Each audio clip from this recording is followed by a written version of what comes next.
Ketemu lagi dengan saya di Londong Belajar Channel. Pada video kali ini saya coba akan memberikan tutorial bagaimana cara kita melakukan mirroring yang berarti menampilkan layar ponsel kita di layar desktop agar kita bisa melakukan pembuatan video-video tutorial yang akan kita berikan ke publik. Langsung saja. Pada mirroring ada berbagai macam cara. Di sini saya akan memberikan dua cara untuk mirroring menggunakan aplikasi yang satu diinstal sedangkan yang lain tidak.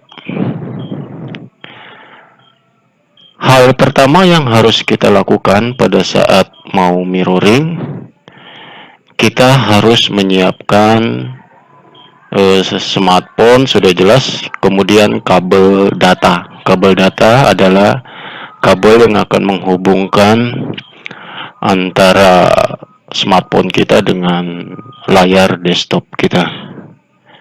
Oke, kita lanjut. Kalau sudah terpasang ya, jadi kabel data itu kabel cas yang kita biasa gunakan untuk mengisi daya pada smartphone kita.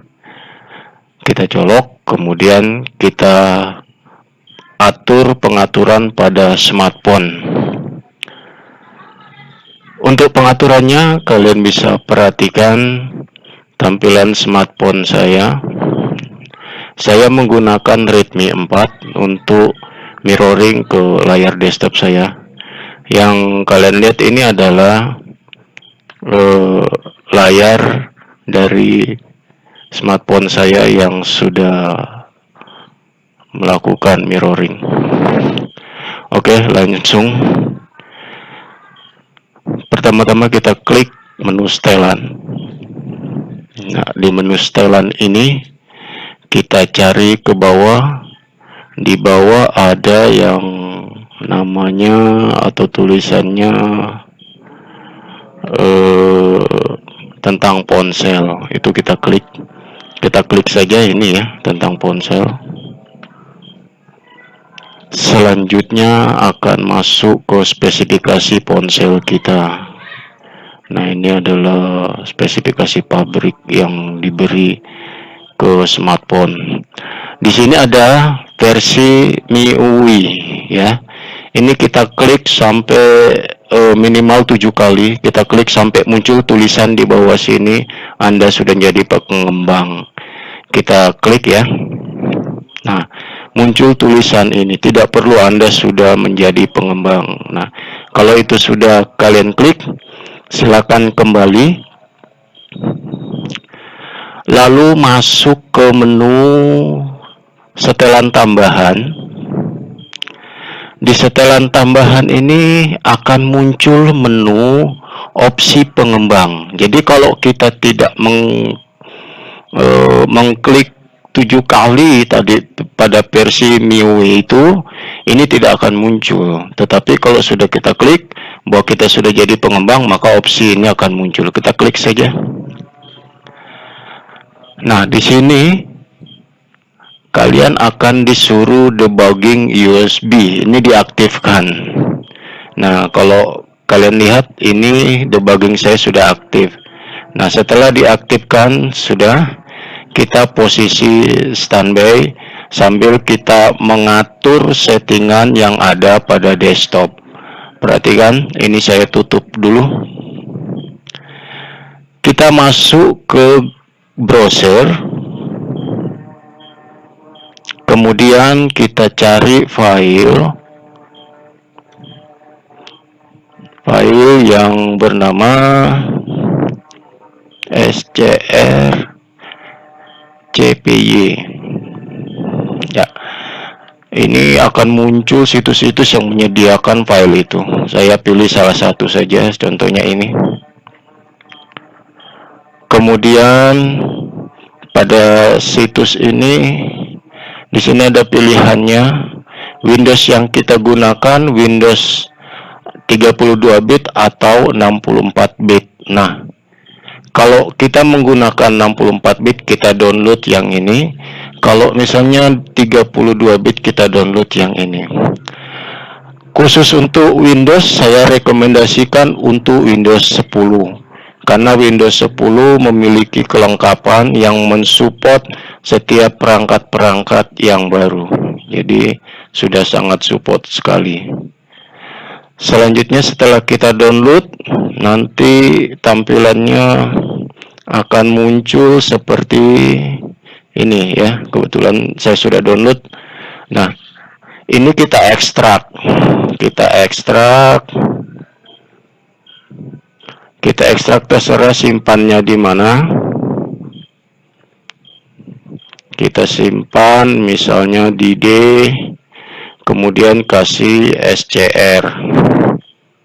Nah, lalu kita ekstrak. Saya sudah ekstrak, kebetulan saya sudah ekstrak. Saya buka di D, ya, ya di D, saya ekstrak di SD.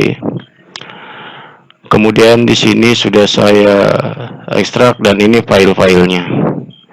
Lalu yang kita tampilkan ke shortcut, kita bisa pilih dua ini, kita tampilkan saja ke shortcut ya. Klik kanan, shortcut, desktop. Jadi dia akan create shortcut di depan. Lalu kita tutup. Nah, kelihatan di sini. Nah, setelah itu kita klik yang SCR CPY yang non konsol. Ya, ini tulisannya non konsol. Kalian klik. Nah, ini langsung terkoneksi ke smartphone kita. Ini cara yang pertama. Nah, dengan syarat komputer kita harus terkoneksi dengan kabel. Nah, seperti itu. Nah, jadi sudah tampil seperti ini. Nah, di sini kita bisa menggunakan mouse untuk scroll ke atas ke bawah. Bahkan kita bisa mengetik menggunakan keyboard. Jadi sudah media input bisa kita menggunakan mouse atau keyboard. Ya, oke. Selanjutnya cara kedua, bagaimana kita mengkoneksikan dengan metode cara kedua. Nah, nanti sini saya akan membandingkan antara cara pertama dan cara kedua. Oke, ini saya tutup dulu ya. Cara kedua, kita masuk ke yang namanya browser. Kemudian kita cari file visor. Namanya visor Chrome. Ini kalian klik. Setelah itu kalian klik visor Google Chrome. Ini merupakan add-on dari Google Chrome. Nah, kemudian kalian install. Saya sudah menginstal, jadi saya tidak perlu lagi lakukan install. Nanti di sini ada tulisannya install app. Kalian install. Jika sudah terinstall dan berhasil, dia akan masuk pada beranda seperti ini di app. Nah, ini tampilannya visor. Nah, setelah visor terpasang ya, selanjutnya di ponsel kita juga menginstal visor ya. Kita juga menginstal visor. Saya tutup dulu. Shortcutnya sudah saya keluarkan. Lalu kita lihat di ponsel. Nah, selanjutnya di sini saya keluar dulu. Saya keluar. Kita masuk ke Play Store, kita nyari visor.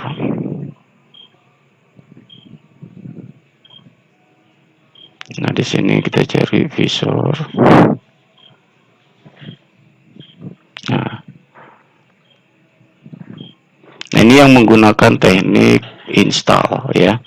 Ini yang install, di smartphone diinstal, di desktop diinstal. Kalau cara pertama kita tidak perlu menginstal, hanya merunning saja aplikasi yang sudah disediakan. Lalu kita install, setelah diinstal dia akan muncul pada menu ya. Ini sebagai aplikasi tatap muka atau antar muka dengan desktop dan smartphone. Kemudian dia akan muncul di sini. Nah, kalau sudah terinstall di komputer, terinstall di smartphone, cara selanjutnya adalah kita coba mengkoneksikan antar kedua perangkat tersebut. Kita masuk ke app, lalu visor kita koneksikan. Nah, pada saat dia terkoneksi dengan benar, maka akan terbaca di sini. Kebetulan tadi readme, nah kita lihat, kemudian kita view. Dia akan terkoneksi. Kita tutup saja ini aplikasinya. Nah, dia sudah terkoneksi. Sudah terkoneksi.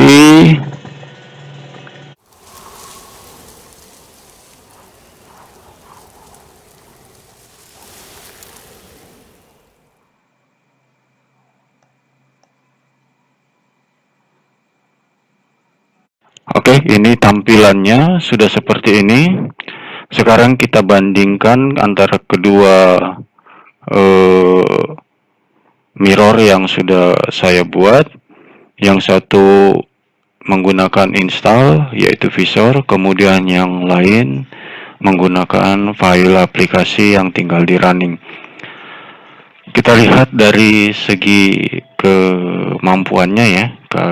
Kalian bisa melihat sendiri mana yang lebih baik ya, pada saat seperti ini. Nah, kelihatan yang tanpa install agak lambat ya, agak lambat. Tapi ini semuanya tergantung dari personal komputer atau PC kita masing-masing saat melakukan responnya. Nah, sementara kalau yang visor ini agak blur ya untuk menyesuaikan resolusinya.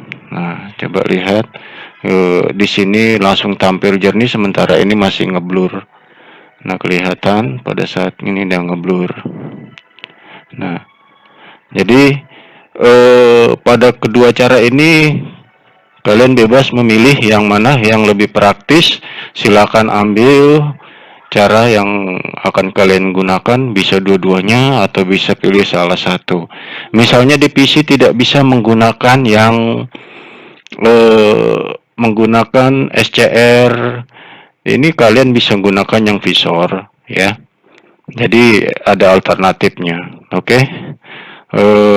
Mungkin sampai di sini video yang saya buat. Jika kalian ingin bertanya, silakan ketik komentar yang ada di bawah video ini, pertanyaan atau mungkin kurang jelas, silakan share, like video ini, siapa tahu bermanfaat bagi teman-teman kalian untuk bisa membuat tutorial-tutorial menggunakan smartphone. Oke, sekian dulu video dari saya, dan sampai ketemu di video-video tutorial selanjutnya. Sampai jumpa.